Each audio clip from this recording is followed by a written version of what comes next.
All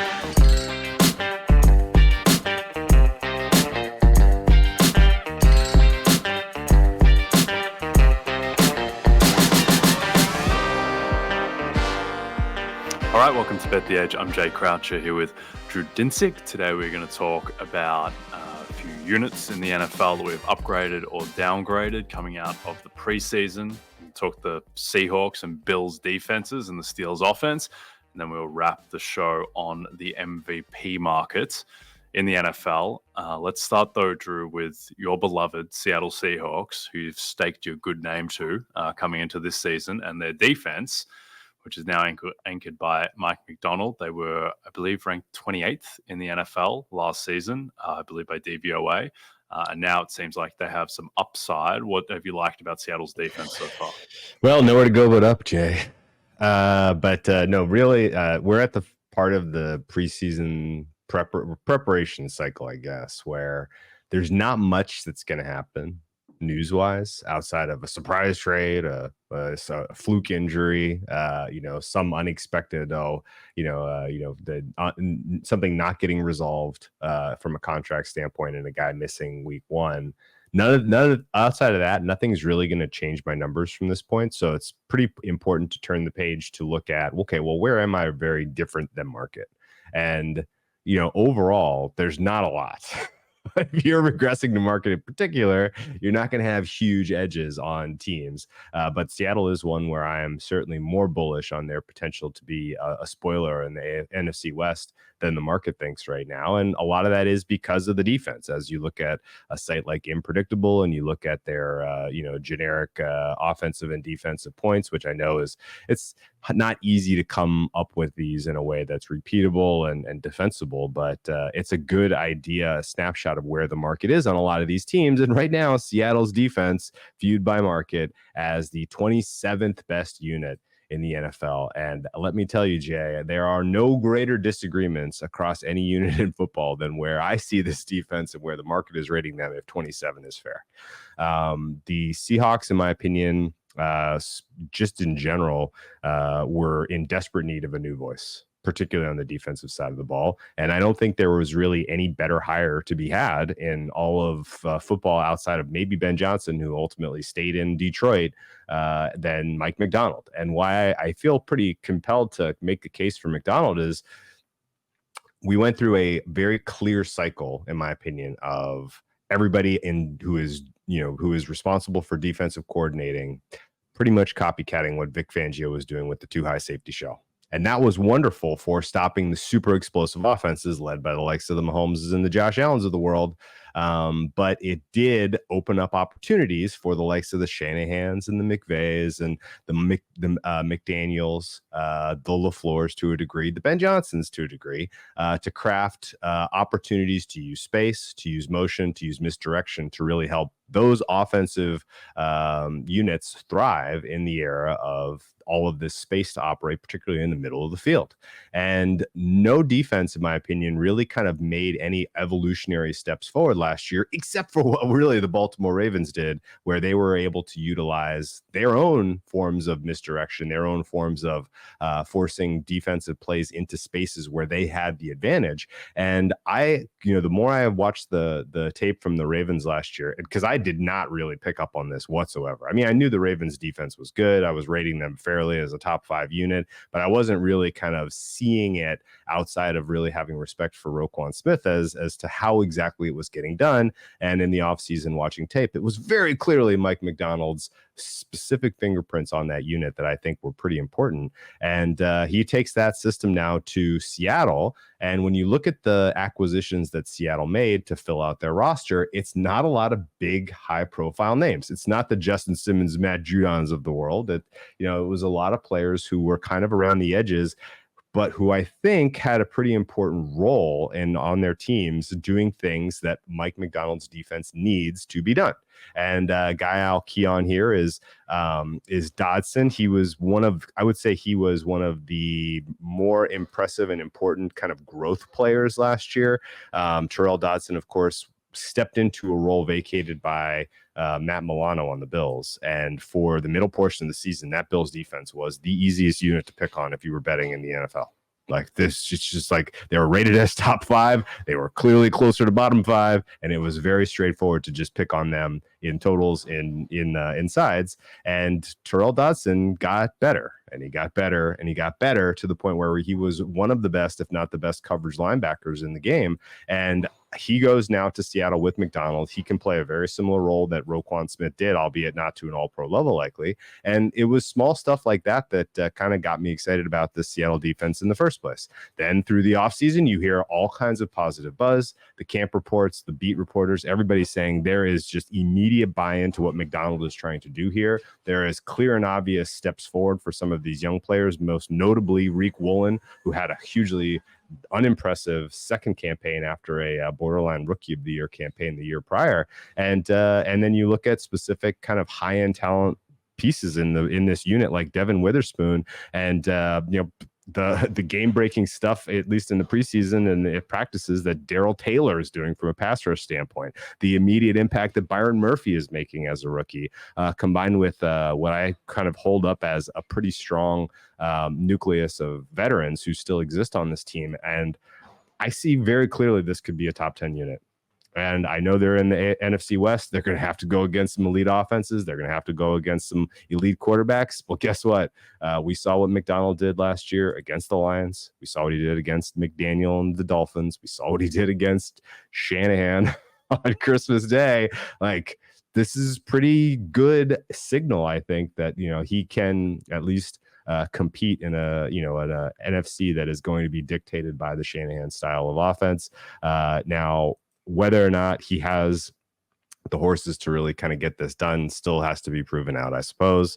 But I look at a unit, an overall unit upgrade here for the Seahawks that should be among one of the biggest in the sport. And again, is my biggest disagreement in terms of I am bullish on this team and the market is cool on them.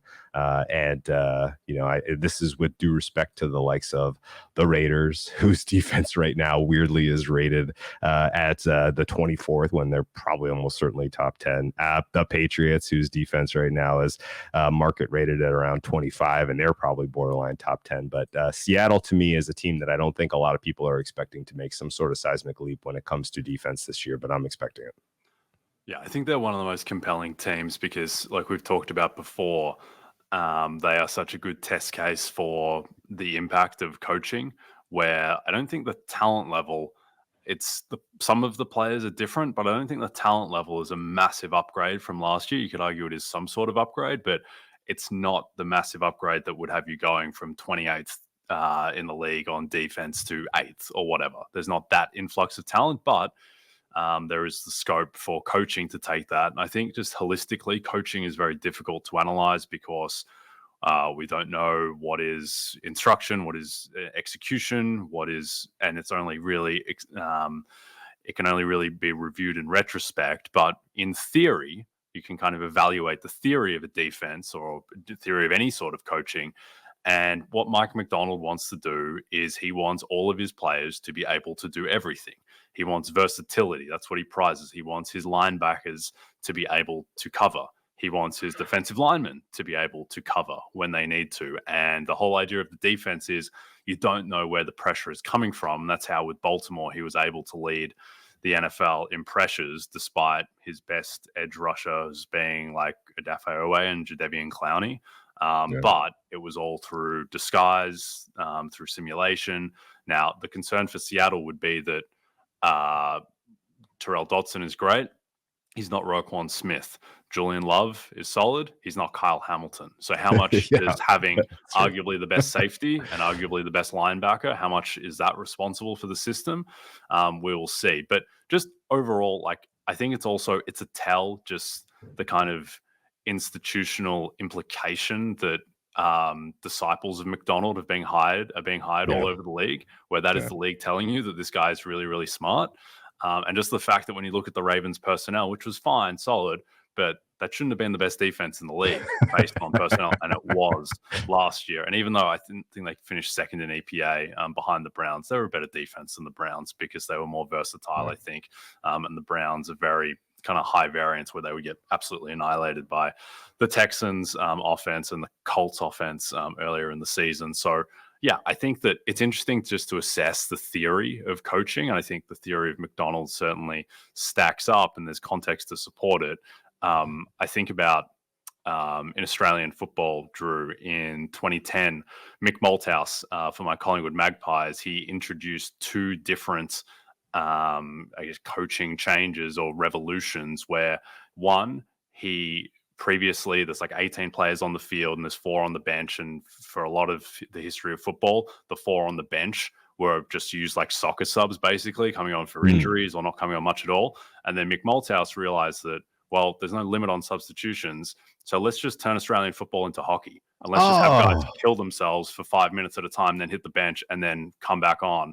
And there was this one Collingwood player, Dane Swan, who basically went from an afterthought of a player, a bit part player, to literally the best player in the league because he had this insane burst. And he couldn't run all game, but he could run in 5-minute bursts and created the best player in the league. And then also Malthouse realized that a ground is 160 meters in length.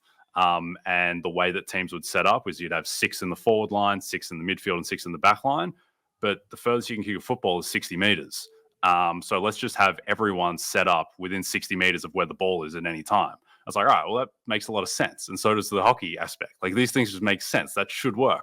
And with McDonald, it's the same thing. It's like, yeah, that makes a lot of sense. If everyone on the defense can do everything, then that should be able to give you a ton of variety. So, yeah, anyway, long story short, and Dane Swan digression aside, I'm very excited to watch the Seattle team. In terms of ways to bet them and an actual action off of this, I know you were big on Mike McDonald, Coach of the Year. I think perhaps largely by you being big on it, the price is gone. And I don't think there's much meat on the bone at 14-1 is probably the standard price, because at that point, like, I don't think he's going to win if they're like a 10-7, 11-6 wild card team after they won 9 games last year and made the playoffs the year before that.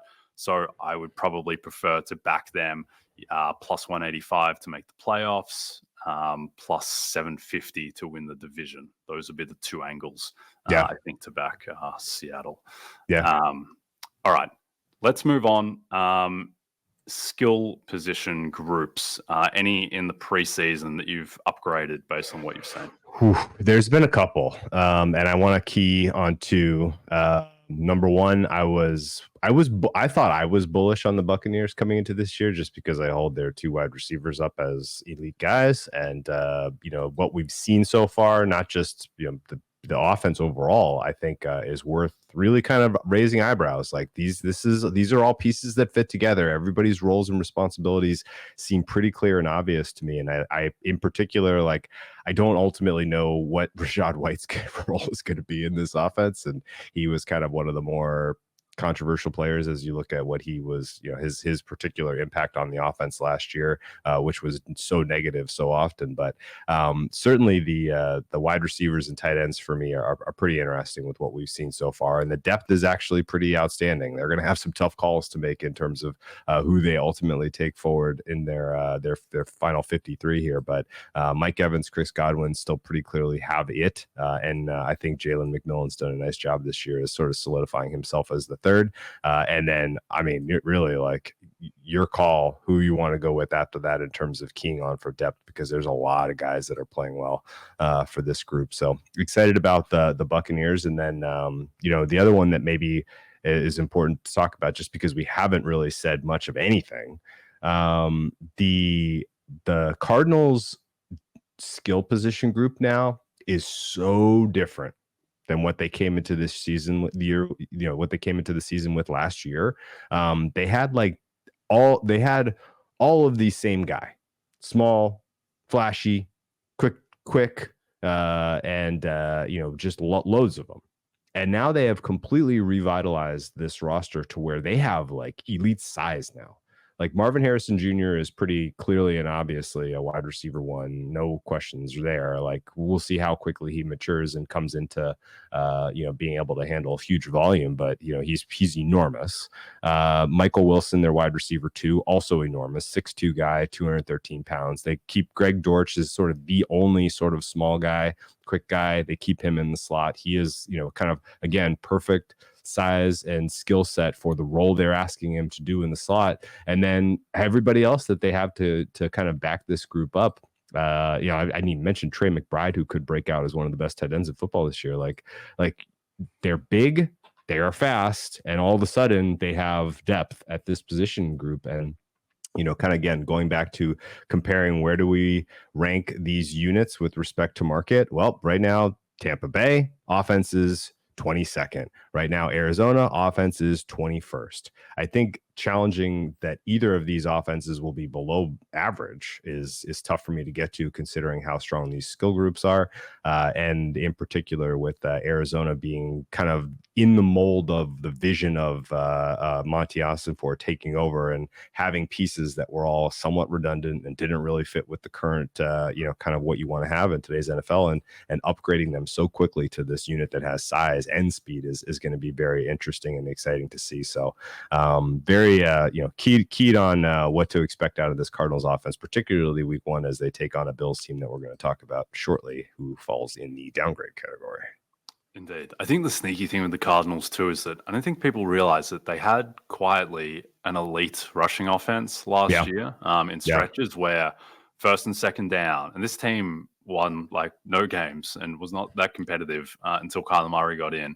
And still, first and second down rushes in terms of EPA, they were 7th in the NFL. James Conner was 3rd in the whole league for rushing yards per game. And a lot of that came without Kyler Murray.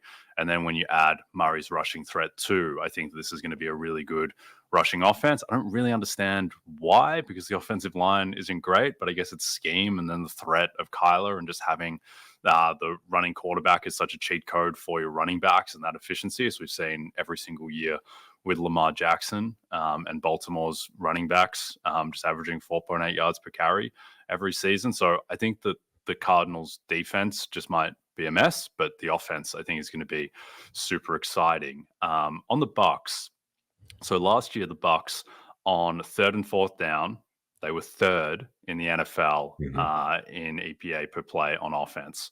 On 1st and 2nd down, they were 25th. That is a massive red flag that they were basically propped up by these high leverage plays, which were, I mean, anecdotally, to me, it seemed like a lot of just deep balls down the sideline to Mike Evans that he happened to come down with. And that's probably slightly more sustainable than it feels like, because Mike Evans does come down with them, but they were getting disproportionately lucky on late downs. And so they're going to have to just increase the efficiency of the offense to offset the regression that's coming there. And so it's interesting because like everyone's like Dave Canales is the quarterback whisperer and a genius, but he kept on running Rashad White into the line for like 3.6 yards per carry for like every single first down. So is he actually amazing? Again, there'd be some correlation there with like Bucks over and Panthers under and vice versa. But yeah, they're two interesting and compelling teams in different ways, the Bucks and the Cardinals, even though at least with the Bucks, it may not seem like it on face value. All right. This Thursday, we are hosting our annual Roto-World Draft Marathon, including the unveiling of Matthew Berry's Ride or Die on Fantasy Football Happy Hour. That's right, 10 hours of nonstop draft prep beginning at 11 a.m. Eastern on August 22nd. Check out NBCSports.com/draft marathon for the full schedule. Okay, 2 groups or units that we are downgrading: Steelers offense and Bills defense. Where do you want to start here? I think we should probably just get Pittsburgh out of the way. Okay. I mean, there's scope for this to be the worst offense in football. Am I crazy? No, not crazy. You would think that just by having 2 cracks at what could be an okay starting quarterback, that they should be able to get out of the total cellar, but it hasn't looked good at all. And I think the wide receiver group is a big concern. Yeah. You know what else is a big concern? The offensive line. You know what else is a big concern? Art Smith. Yeah. Yes. I like him. Yeah. I have been like somewhat Art Smith pilled where I'm like, hey, he's got some concepts. He's got some good. Well, like the stuff that he had to work with that was good and just different and exciting in Atlanta doesn't seem to be apparent. And I think, kind of the easy calls here, you don't even really need to watch much of the tape to know that the quarterback situation in Pittsburgh is a huge problem. The wide receiver depth is a huge problem. The elite, I specifically look at George Pickens and I'm like, wide receiver 2, love it. Wide receiver 1, I don't know about that. And I think, the kind of one sort of get out of jail free card they had was, well, we have this 2-headed running back attack, and we're going to be physical, we're going to lean into it. That's our style of play, is going to be smash mouth football.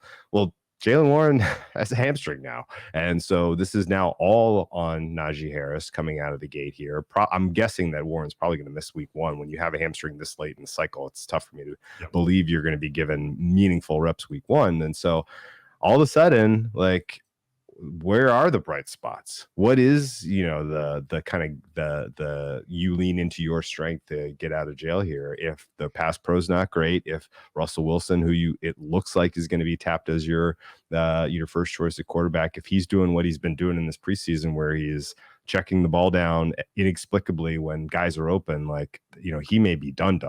And that none of this should really surprise us. Like, if Russell Wilson and Justin Fields don't take steps forward this year and are bad quarterbacks, should we be surprised? No.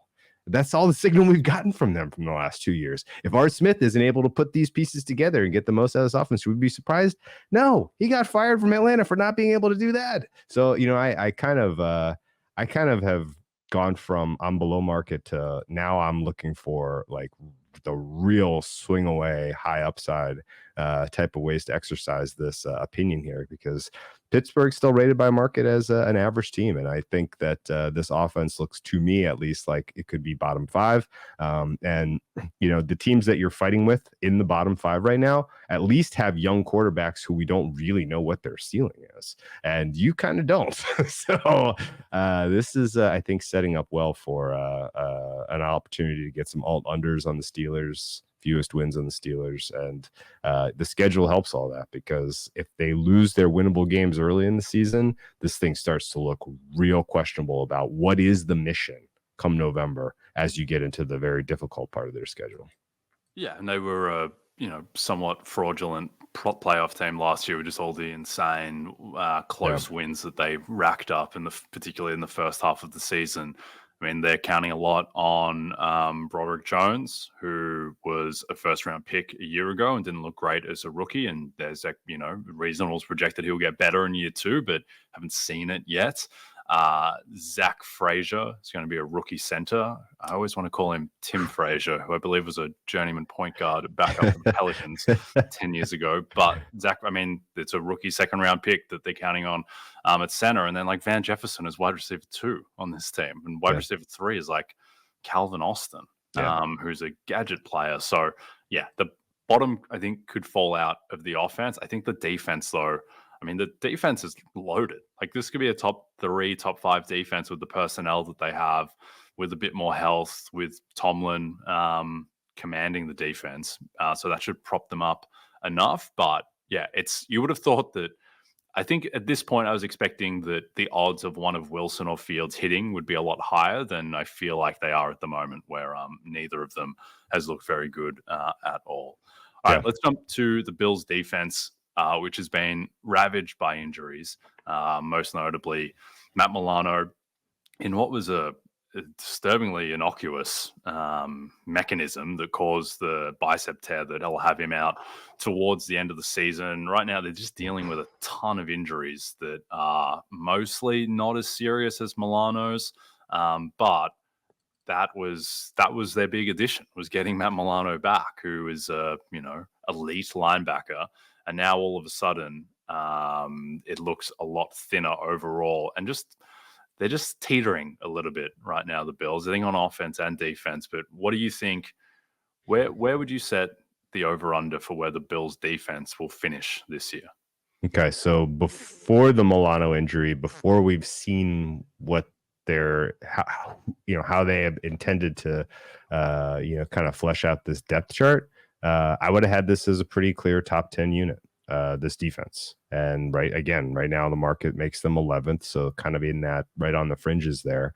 But the absence of Milano is going to be obviously felt. It was felt last year clearly, and it took them months to kind of coach up guys to backfill there. And the guys that they ultimately got production out of, and namely Terrell Bernard and Dotson. Dotson's gone. Bernard's still around, but you're going to have to coach up now Dorian Williams, who's third-round pick from last year. You're going to have to hope that you get something out of the guys that you're paying big money up in the front four, so that you aren't leaning so heavily into that linebacking crew needing to do cleanup, needing to do any of the heavy lifting here. So it feels extremely fragile to me. The standout player in your secondary is Rasul Douglas. I am a little bit worried that you had a year from him last year that was one of those years that's just, that happens with quarterbacks. Sometimes they pop, and then they kind of fall back to whatever their performance level was prior, and that could be where Rasul Douglas goes, and we shouldn't be surprised. The rest of that that cornerback room to me looks susceptible, and what had always backstopped the Bills' coverage was that they had the best safety tandem in the league, and now both guys have moved on, and you're counting from a lot of snaps from Taylor Rapp and DeMar Hamlin, and if those guys aren't able to deliver at the level that Christian Poyer and forgetting the other guy's name, who's Michael Hyde. Yeah, now that they've moved on, if you can't backfill and perform at that level, you're going to be asking a lot out of the Douglases, the Teron Johnsons, the Christian Bedfords of the world, and I don't have hugely impressive ratings on these guys. So the Bills' best case scenario was that their defense, with some of the aging stars that they had and some of the experience that you had, namely with Jones back now to anchor the interior of the D line and help your run stop, and Milano anchoring the second level, that your defense was going to be good enough to keep you in games until the offense figured out exactly what who they are, what their what the roles and responsibilities are going to be outside of Dalton Kincaid. And now that feels very tenuous to me. And the kind of sleeping giant that we're not really, acknowledging or addressing is that this schedule is absolute. Yeah. It's absolute max pain. And like, you kind of don't have an opportunity to really get your feet under you, and any slippage early in this season that's the time of the year that you need to try to pad your record, because the later portion of the season, where in years past you've been able to make up ground, you've been able to close the gap in division. Well, this time you give the likes of the Chiefs, the Niners, the Rams, the Lions all in a row, all through the middle, kind of key portion of the season there, where you're going to be trying to presumably make up this ground. And so I'm very, very worried that the Bills are, in particular, that their defense is going to finish in the bottom half. I would set their over-under around 15.5 right now, with knowing that Milano's not going to start, and just in terms of like DVOA. And I think ultimately upside is going to come the same way it came last year, which is over the balance of the season, seeing where guys are making mistakes and having a coaching staff that can coach up the young players is kind of how they're going to ultimately get to the top half again. And that, again, that feels like work. It feels like you're asking for something. That feels like you're going to need help, and you don't have a ton of breathing room on your schedule. Yeah, I think there's a very real chance that DeMar Hamlin is the best safety on the roster, which isn't ideal. Like, Taylor Rapp was not good last year, and Cam Lewis is, I think, a bit part player. And it's not like Hamlin's amazing, but he was relatively solid in 2022, and then obviously didn't see much of the field last year. So that is a problem. We'll see how I feel when the weather turns in November, December. But right now, I think the Dolphins are going to win that division. But we will see. All right, the FedEx Cup playoffs continue this week in Colorado, as the top 50 players on the PGA Tour look to advance to the Tour Championship next week. Catch the BMW Championship Thursday through Sunday on NBC, Golf Channel, and Peacock. As you all know by now, we've teamed up with BetMGM this season. We'll be using BetMGM lines to make all our picks, and we'll have special offers for our listeners each week. If you haven't signed up to BetMGM yet, use bonus code BETEDGE, and you'll get up to a $1,500 first bet offer on your first wager with BetMGM. Here's how it works.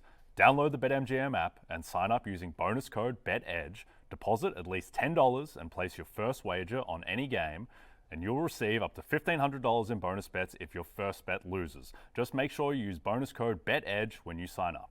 See BetMGM.com for terms. 21 plus only. U.S. promotional offers not available in New York, Nevada, Ontario, or Puerto Rico. Gambling problem? Call 1-800-GAMBLER. Available in the U.S.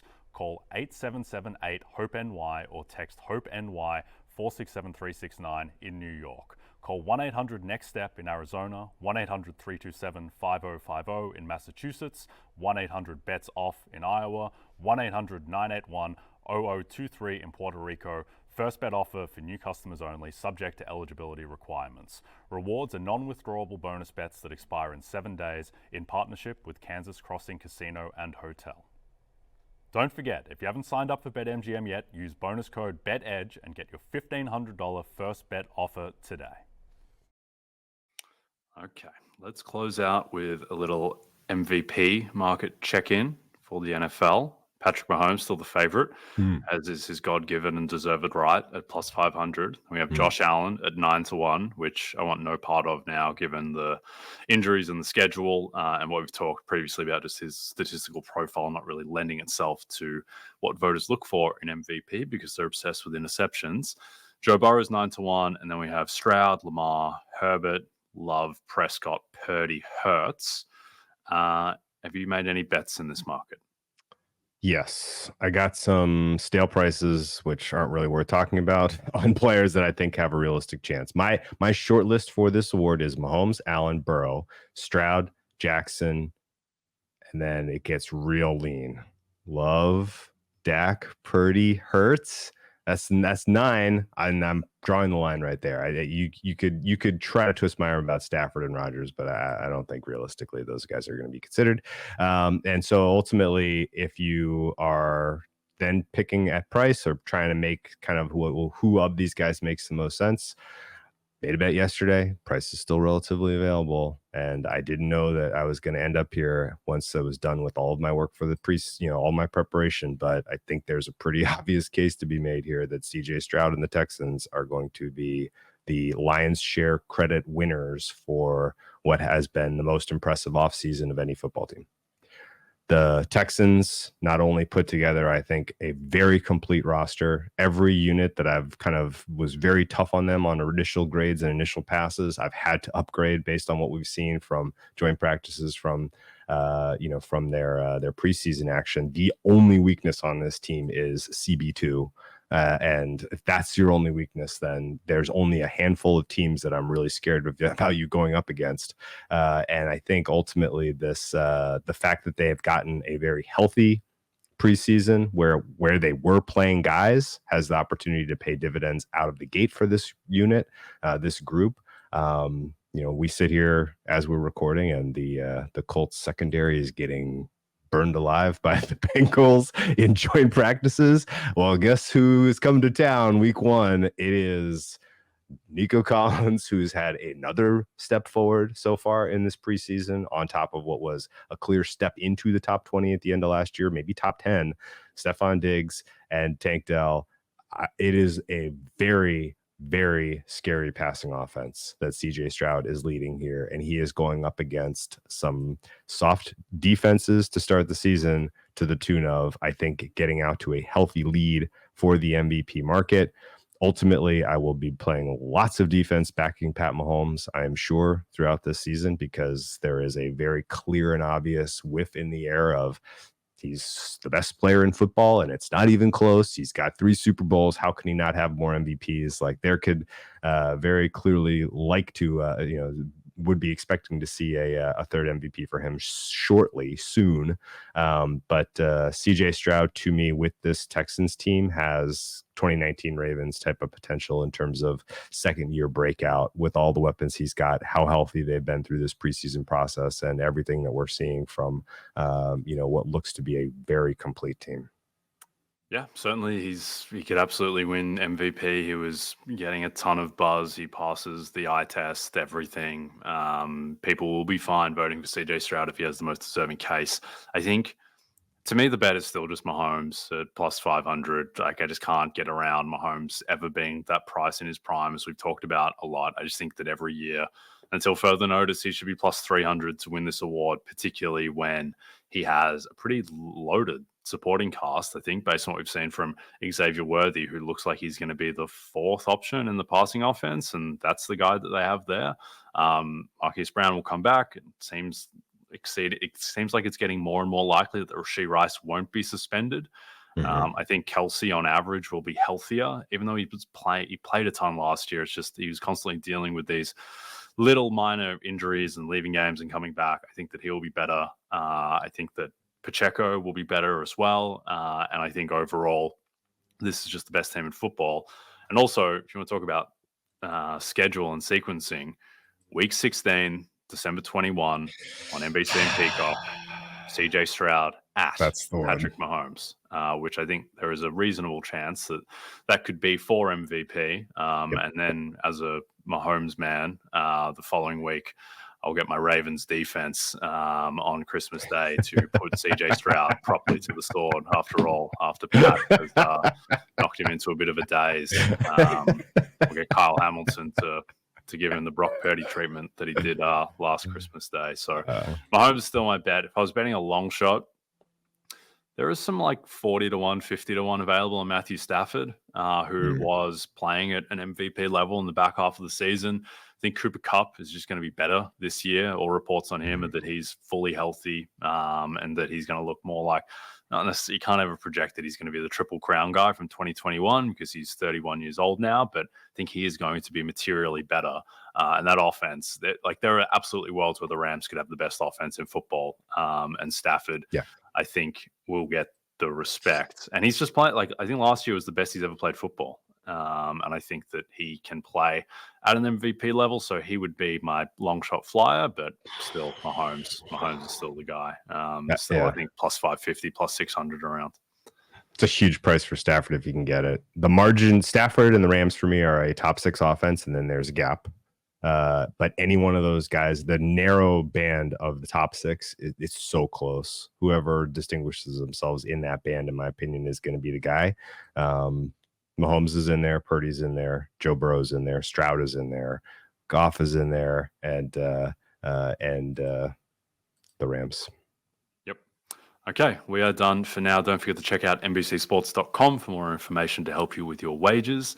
Thanks to those watching on the NBC Sports YouTube channel. And if you're listening to us in podcast form, don't forget to rate and subscribe. Also a reminder to find all your favorite NBC Sports shows on Amazon Music. Just head to amazon.com/NBC Sports. From Jay Croucher and Drew Dinsick, thanks again to Dane Swan. We'll be back tomorrow.